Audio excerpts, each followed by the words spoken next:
नमस्कार. या व्हिडिओमध्ये आपण नीट UG 2024च्या इम्पॉर्टंट नवीन 3 अपडेट्सबद्दल डिस्कस करणार आहोत. यामध्ये पहिले अपडेट आहे ते म्हणजे एक्झाम सिटी इंटिमेशन स्लिप. आता ही स्लिप नेमकी काय आहे, आपल्याला ही कशी डाउनलोड करता येते व याच्यामध्ये काय काय चेक करणं गरजेचं आहे हे आपण बघणार आहोत. त्यानंतर फायनल नीट एक्झामसाठीचे ॲडमिट कार्ड कधी रिलीज होणार आहेत व करेक्शन विंडो परत का ओपन झाली आहे आणि कोणी कोणी यामध्ये करेक्शन्स करणं गरजेचं आहे हे आपण या व्हिडिओमध्ये बघणार आहोत. आता पहिल्यांदा एक्झाम सिटी इंटिमेशन स्लिप. आता ही कुठून डाउनलोड करायची आहे तर नीट UG 2024च्या ऑफिशियल वेबसाईटवरती गेल्यानंतर तुम्हाला एक्झाम सिटी इंटिमेशन स्लिप हा ऑप्शन दिसेल.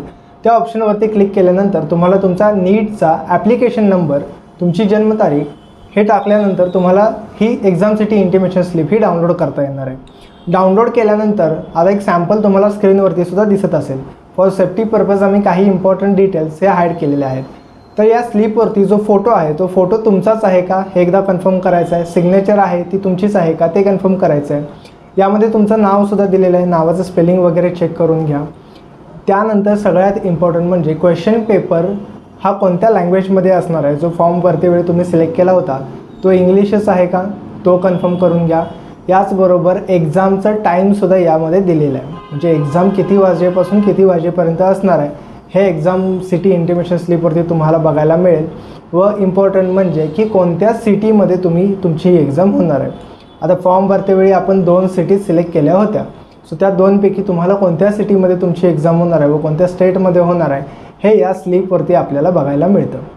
आता ह्या सगळ्या गोष्टी व्हेरीफाय केल्यानंतर खाली अजून काही इम्पॉर्टंट नोट्स दिलेल्या आहेत. त्या नोट्समध्ये काय दिलेलं आहे की तुमची एक्झाम ही किती वाजता होणार आहे तर दुपारी 2 ते संध्याकाळी 5:20 म्हणजे टोटल 3 तास 20 मिनिटाचा हा तुमचा पेपर असणार आहे.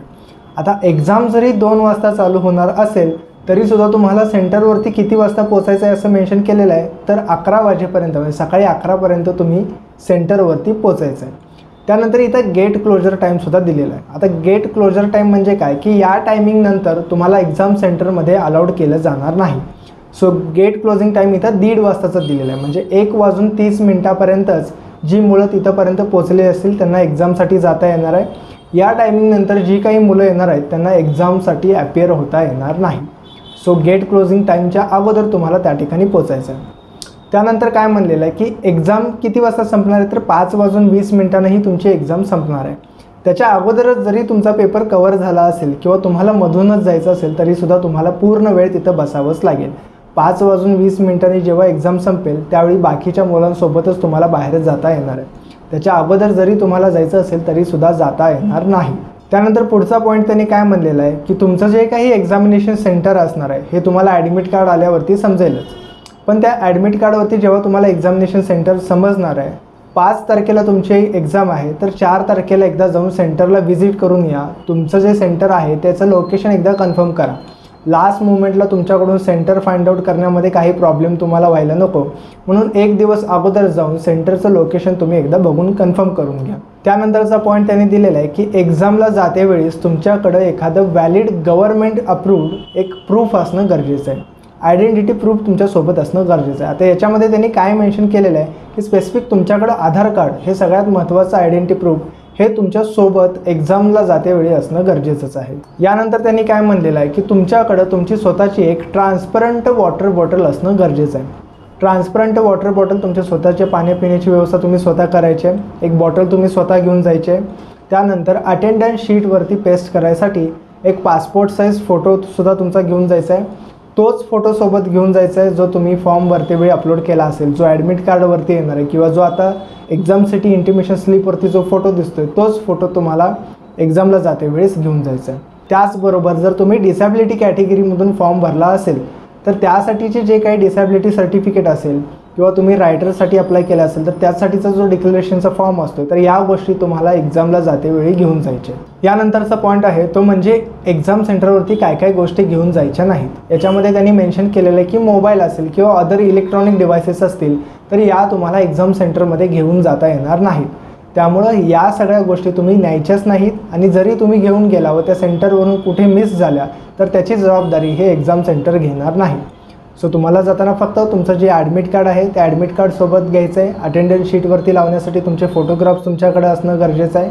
एक government approved valid ID proof तुमच्याकडे असणं गरजेचं आहे व एक ट्रान्सपरंट वॉटर बॉटल, या गोष्टी तुम्हाला घेऊन जायचे. आता एक्झाम सिटी इंटिमेशन स्लिप ही डाउनलोड केलेली आहे आपण.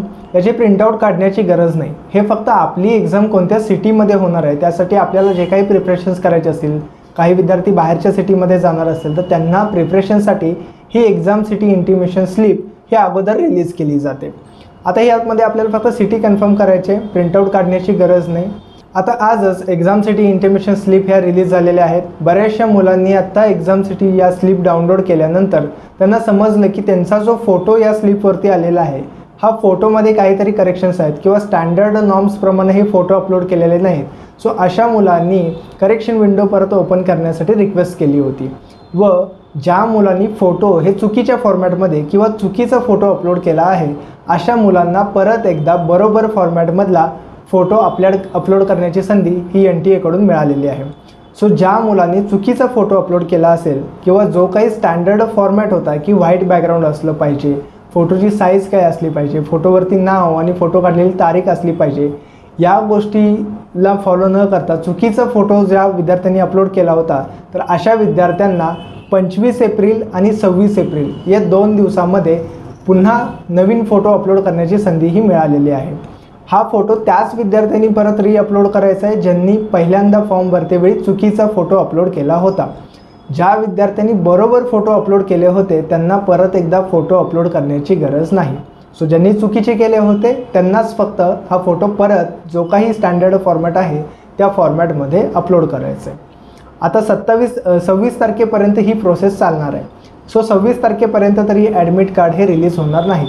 मात्र 26 तारखेनंतर 27 तारीख ते 30 तारखेच्या दरम्यान हे तुमचे फायनल ॲडमिट कार्ड हे डाउनलोड करता येतील तुम्हाला.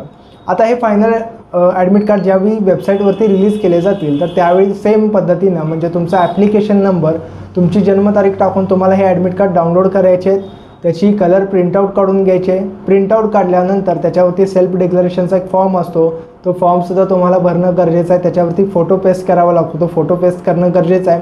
त्या सगळ्या गोष्टी ज्यावेळी रिलीज होतील त्यावेळी आपण नक्कीच तुम्हाला याबद्दल गाईड करणार आहोत. तोपर्यंत अशाच इम्पॉर्टंट अपडेट्ससाठी आरंभ करिअर ॲडवायझरच्या यूट्यूब चॅनलला सबस्क्राईब करा व असेच इम्पॉर्टंट अपडेट्स व्हॉट्सअपवरती मिळवण्यासाठी आरंभ करिअर ॲडवायझरच्या व्हॉट्सअप कम्युनिटीला सुद्धा जॉईन करा. थँक्यू.